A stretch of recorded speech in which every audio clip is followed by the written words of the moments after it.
Hello नमस्कार साथियों, स्वागत करती हूं आप लोगों का शिवी एजुकेशन हब में। जैसे कि आप सबको पता है कि शिवी एजुकेशन हब परिवार का उद्देश्य हमेशा ही आप लोगों के लिए कुछ ऐसी वैकेंसीज के बारे में बात करना होता है। मैं आपके सामने आती हूं हमेशा कुछ ऐसी इंफॉर्मेटिव चीजें लेकर जो या तो आप लोगों के लिए कोई गवर्नमेंट की स्कीम होती है जिससे कि आपको रोजगार मिले, या आपके क्षेत्र में निकली हुई कोई संविदा की भर्ती है तब हम बात करते हैं, कोई आपके ऑफिशियल नोटिफिकेशन सबसे पहले अगर कहीं आता है तब हम उसकी जानकारी भी आप लोगों को देते हैं। ऐसी आने वाली आगामी कुछ भर्तियां हैं जो आपके प्रस्तावित है और बहुत अच्छे लेवल पर, आपको पता है टोटल अगर मैं सेंट्रल लेवल की बात करूं, इंडिया की बात करूं, तो इंडिया के अंतर्गत आने वाले कंप्लीट जो भी स्टेट है यहां आपको भारतीय डाक विभाग की तरफ से निकलने वाली वैकेंसीज दिखती है। आप राजस्थान ही नहीं बल्कि संपूर्ण स्टेट जो होते हैं अपने, चाहे उत्तर प्रदेश है, बिहार है, मध्य प्रदेश है, हर कैंडिडेट ये चाहता है कि मैं एक पोस्ट ऑफिस के अंतर्गत अपनी जॉब को लूं। इसका कारण क्या है बच्चों? देखो, जैसे कि आपको पता है कि होम गार्ड का जो पेपर होता है, आपने देखा होगा अधिकतर कि जो होम गार्ड का पेपर होता है बच्चे अधिकांश देने को बहुत तत्पर रहते हैं।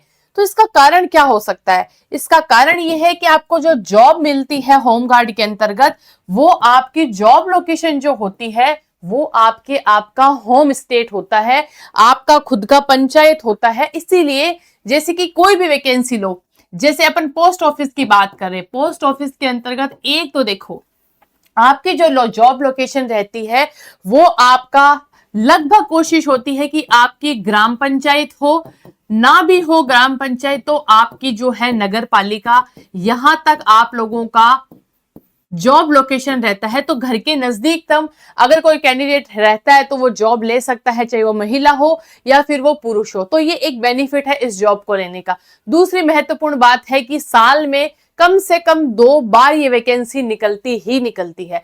तो अभी 2026 चल रहा है, जून महीना कंप्लीट होने का है। आपको दिमाग में आता होगा कि वैकेंसी कब आपको अब देखने को मिलेगी। 6-7 महीने हो चुके हैं। तो ये आज का वीडियो इसीलिए बनाया गया है कि आपको राजस्थान के अंतर्गत और प्रत्येक स्टेट में जितने भी सेंट्रल लेवल पर है आपको ये वैकेंसी बहुत जल्दी देखने को मिलेगी। इसीलिए आज का ये वीडियो बनाया जा रहा है। दूसरी और महत्वपूर्ण बात आप लोगों के सामने यह है, कुछ स्लाइटली चेंजेज हुए हैं पोस्ट ऑफिस की वैकेंसी में, कुछ नियमों में परिवर्तन हुआ है, वो भी हम देखेंगे कि क्या क्या परिवर्तन हुआ है।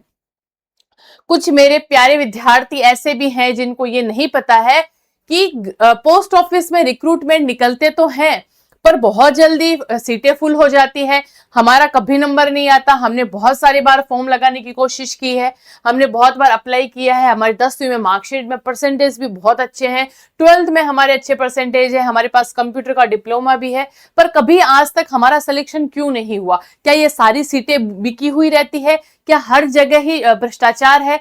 तो इन सारी ही बातों के बारे में भी हम चर्चा करेंगे। सबसे पहले देखो, पोस्ट ऑफिस की जो भर्तियां होती है वो हजारों में निकलती है, यानी कि मिनिमम 10,000 से कम कभी भी ये पोस्ट आपको नहीं देखने को मिलेगी। 10,000 में मिनिमम बता रही हूँ संख्या, 10,000 से ज्यादा ही आपको तीनों जो पोस्ट होती है, एमटीएस हो, आपके मेल गार्ड हो या जेडीएस की कोई भी पोस्ट हो, आपको वैकेंसी देखने को मिलती है। दूसरी इसकी महत्वपूर्ण बात क्या है? सीधी भर्ती है, आपको कोई परीक्षा नहीं देनी होती है, इसमें आपके मेरिट बेस पर पेपर होता है। लेकिन बहुत कम विद्यार्थियों को ही इसका पता लग पाता है, जब तक आपको पता लगता है तब तक सीटें फुल हो चुकी होती है। तो हम ये भी देखेंगे कि आपको कैसे अलर्ट रहना है, और जीडीएस क्या होता है, आपके मेल गार्ड के लिए आपको क्या डॉक्यूमेंट चाहिए होते हैं, आपकी पूरी इसमें क्या कंप्लीट प्रोसेस रहती है इंडिया पोस्ट के ऑफिस की तरफ से, वो भी हम संपूर्ण जानकारी आपके इस वीडियो में देने वाले हैं। तो देखिएगा, आपको पता है जीडीएस का मतलब है ग्रामीण डाक सेवक। भारत सरकार के जो डाक विभाग है अपना इंडिया पोस्ट का, उसके अंतर्गत 3 पोस्ट होती है। ब्रांच पोस्ट मास्टर आपने सुना होगा जिसे अपन बीपीएम कहते हैं, असिस्टेंट ब्रांच पोस्ट मास्टर जिसे अपन एबीपीएम कहते हैं, और एक डाक सेवक। 3 पोस्ट जो होती है वो आपने सुनी होगी। कौन कौन सी? देखो, नंबर 1 पर मैंने आपको बताया बीपीएम, सबसे जो हाईएस्ट पोस्ट होती है वो आपकी बीपीएम की होती है। बीपीएम के अंडर में जो होते हैं काम करने वाले वो होते हैं एबीपीएम। फिर उसके जो नीचे होते हैं काम करने वाले वो होते हैं आपके डाक सेवक। तो इन लोगों का क्या काम होता है, अगर मेरी जॉब मान लीजिए लग जाए तो मैं क्या काम करूंगी इस वैकेंसी को लेकर, इस पोस्ट को लेकर। जो ब्रांच पोस्ट मास्टर्स होते हैं उनका काम होता है, जो भी आपकी ब्रांच होती है वहां उसका संचालन करना, और जो भी गवर्नमेंट की जो स्कीम है और जो भी डाक सेवाएं हैं उनका प्रबंधन करना। उनके नीचे जो एबीपीएम लगे होते हैं उनका काम होता है वही डाक जो होती है उनका वितरण करना, आपकी बुकिंग करवाना, आपकी जो भी शाखा होती है डाकघर की उनके कार्यों में उनको सपोर्ट करना। सबसे नीचे जो आप डाक सेवक देखते हो उनका काम होता है डिलीवरी का, यानी कि जो भी पोस्ट होती है, पार्सल होते हैं, स्पीड पोस्ट आती है, उनका जो होता है वो डिलीवरी करने का, और अन्य जितनी भी डाक सेवाएं होती है उनका काम डाक सेवकों का होता है। लेकिन मेन चीज होती है आपका, देखो एक चीज इसके अंतर्गत आपको है कि रिक्तियां जब भी निकलती है आप लोगों के बहुत हाईएस्ट पदों पर निकलती है अगर आपकी योग्यता 10th कक्षा पास है किसी भी बोर्ड से, और उस 10th में आपके इंग्लिश और गणित सब्जेक्ट भी रहे हैं। यानी कि योग्यताओं की बात करें तो 10th कक्षा पास होनी चाहिए, अच्छी परसेंटेज से अगर आप हैं तो आपके चांसेज मेरिट में आने के ज्यादा बनते हैं। आपको उस स्टेट की, जिस स्टेट में वैकेंसी निकली है वहां की आपको लोकल लैंग्वेज, स्थानीय भाषा का ज्ञान होना बहुत जरूरी है। दूसरा बेनिफिट अगर आपके पास ये है, अगर आपको 10th पास होने के साथ साथ अगर आपको कंप्यूटर का भी बहुत अच्छा नॉलेज है, क्योंकि आपको पता है डाक विभाग में आजकल सारे ही काम जो होते हैं ऑनलाइन होते हैं, तो अगर आपको कंप्यूटर का बुनियादी ज्ञान भी है तो आप लोगों के लिए बेस्ट होता है। ये रही कुछ इंपॉर्टेंट बातें कि आपका क्या हो। अब हम एज क्राइटेरिया की बात करते हैं। किसी भी कैंडिडेट की एज अगर 18 वर्ष से लेकर 40 वर्ष तक है वह कैंडिडेट भारतीय डाक विभाग के अंतर्गत नौकरी कर सकता है। बाकी वही बात है, आरक्षण में छूट मिलती है। ओबीसी एससी एसटी जो है वहां आपको +3 और +5, और अपना पीडब्ल्यू बीडब्ल्यू डिपार्टमेंट जो है वो भी, वहां भी आपको क्या आरक्षण में छूट देखने को मिलती है, गवर्नमेंट के जो भी नियम है उसके अंतर्गत। इसमें चयन की प्रक्रिया क्या होती है, क्या कोई लिखित परीक्षा हुई है? तो देखो आज तक तो जब भी अब तक जितनी भी वैकेंसी निकली है वहां तक आप लोगों के कोई भी लिखित परीक्षा नहीं देखने को मिली है। डायरेक्ट आपके मेरिट बेस्ड भर्ती होती है, मेरिट से आपका सिलेक्शन होता है, आपका डॉक्यूमेंट वेरिफिकेशन होता है, आपको आपके ही ग्राम पंचायत या आपके क्षेत्र में आपको एक पोस्ट मिल जाती है। कोई रिटर्न पेपर नहीं हुआ है, लेकिन हाँ ये बात जरूर है बहुत कम लोगों को इसमें पता लगता है। जब तक आप लोगों को पता लगता है तब तक सीटें फुल हो चुकी होती है, और हर जगह कहीं ना कहीं थोड़ा सा जैक चेक चलता ही है, वहां आपको अलर्ट रहना पड़ता है। लेकिन किसी भी प्राइवेट जॉब को करने से अगर अच्छा है कि आप ऐसी सरकारी नौकरियों में अपना योगदान दे सकते हैं, क्योंकि आपकी जॉब भी आपके होम टाउन में लग जाती है, और प्राइवेट जॉब से अच्छा है कि आप ऐसी सरकारी जॉब ले सकते हैं। इस जॉब का ओनली एक ही डिसएडवांटेज है, जो भी मैं आपको बता दूं, आपको लगेगा कि मेरी ज्वाइनिंग होते ही वेतन जो है वो बहुत अच्छा रहे, तो स्टार्टिंग का जो इसका वेतन होता है मित्रों वो सिर्फ और सिर्फ आपके 10,000 रुपए से आपकी शुरुआत होती है।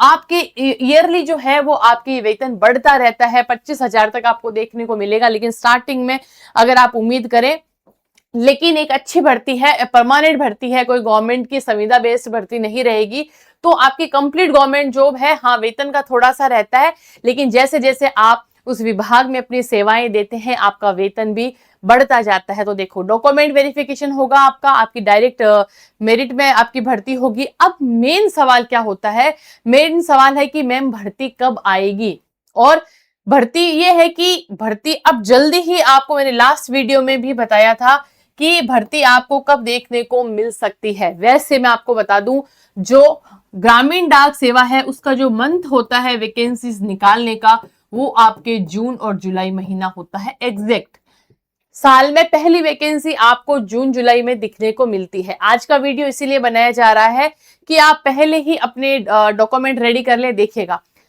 जो भी ये वीडियो मेरी देख रहे हैं, मैं आपको बता दूं उत्तर प्रदेश के अंतर्गत जो भी वैकेंसी अभी चल रही है उन सभी भर्तियों का डिक्लेरेशन हम लोगों ने 1 महीने पहले ही कर लिया था कि आप लोगों के क्षेत्र में ये वैकेंसीज आएगी। और जो कैंडिडेट सीरियस थे, जो पहले से रेडी थे, जिनके डॉक्यूमेंट रेडी थे, क्योंकि आजकल जितने भी आपके सर्टिफिकेट हैं कास्ट के, वो सारे के सारे आपको रिन्यू करवाने होते हैं। तो अगर आप पहले ही अलर्ट रहते हैं तो आपके सारे डॉक्यूमेंट आपके रेडी होते हैं। आप जो संविदा बेस्ड भर्तियां होती है, जो डायरेक्ट मेरिट से बनने वाली भर्तियां होती है, उनको अगर आप पहले से अलर्ट रहे तो आपके लिए बेस्ट होता है। इसीलिए अपने जो भी कास्ट के सर्टिफिकेट है वो आपको रिन्यू करवा लेने हैं। जून और जुलाई महीना जो होता है वो डाक सेवा विभाग का होता है। मोस्ट प्रोबेबली चांस है आपके जुलाई जो मंथ है उसके फर्स्ट वीक में आपको ये वैकेंसी देखने को मिल सकती है। अगर नहीं आई तो आप मान के चलिएगा फिर ये वैकेंसी आपके अगस्त और सितंबर महीने में जाएगी। कारण ये हो सकता है अभी हर स्टेट में बहुत सारी वैकेंसीज देखने को मिल रही है, हर स्टेट में हर विभाग में आपको मिल रही है, इसीलिए थोड़ी संभाविक जो देरी है वो हो सकती है। लेकिन अगस्त और सितंबर लास्ट है, कुछ भी तैयारी आपको वैसे भी नहीं करनी है, डायरेक्ट वैकेंसी है, डायरेक्ट जॉब लेनी है, सीधी भर्ती है, 12th पास भर्ती है आपकी, एमटीएस के पदों पर भी आपको देखने को मिलेगी। स्लाइटली चेंजमेंट ये हुए हैं कि कुछ ऐसी, देखो अब मैंने ये भी बताया कि कुछ चेंजमेंट इसके अंतर्गत आपको देखने को मिलेगी। तो चेंजमेंट ये है कि जहां आप जीडीएस की जो पोस्ट थी, आप एबीपीएम से बीपीएम से आप एबीपीएम जहां बन रहे थे, अब आप में वहां योग्यता जो है वो आपके मात्र 3 साल ही मांगी गई है। यानी आप किसी भी डाक सेवा के पोस्ट पर रहते हुए अगर आप प्रमोशन लेना चाहते हैं किसी उच्च पोस्ट पर, तो आप वहां कम से कम 3 साल तक आपको वहां की जॉब देनी पड़ेगी, मतलब आपको वहां काम करना पड़ेगा, तब जाकर आप प्रमोशन ले सकते हैं। ये था आज का मेन चेंजमेंट। तो इस वीडियो में हमने कंप्लीट डिटेल से जाना, पूरा और समझा हमने कि पोस्ट ऑफिस के अंतर्गत जो वैकेंसी निकली है आपके, वो रिक्रूटमेंट जो है वो आपके जुलाई अगस्त सितंबर तीनों में से किसी भी महीने में आपको देखने को मिल सकता है। संभावित भर्ती की क्या प्रक्रिया होती है, क्या डॉक्यूमेंट्स आपको चाहिए होते हैं, वो संपूर्ण प्रक्रिया हमने देखी। तो जब भी ऑफिशियल नोटिफिकेशन आएगा आपको व्हाट्सएप चैनल के थ्रू या टेलीग्राम चैनल के थ्रू आप तक न्यूज पहुंचा दी जाएगी। इस वीडियो के जो डिस्क्रिप्शन का जो लिंक रहेगा, जो वीडियो का कमेंट बॉक्स रहेगा, वहां व्हाट्सएप चैनल और टेलीग्राम चैनल का लिंक आप लोगों को प्रोवाइड किया गया है। आप वहां जाकर अपनी जितनी भी ऑफिशियल वेबसाइट की तैयारी कर रहे हैं, किसी भी वैकेंसी का लिंक आपको चाहिए होता है, पोर्टल से आपकी कोई चीज आपको डाउनलोड करनी होती है, तो आप व्हाट्सएप चैनल और टेलीग्राम चैनल दोनों को डाउनलोड कर सकते हैं, आप वहां ज्वाइन कर सकते हैं और आप जितनी भी भर्तियां आती है उनकी सबसे पहले न्यूज आपको मिलेगी। आज की वीडियो में हम इतनी ही बात करेंगे। आई होप आपका ये सेशन बहुत इंपॉर्टेंट रहा होगा। मिलते हैं जल्द एक नई वीडियो के साथ। जय हिंद, जय भारत दोस्तों।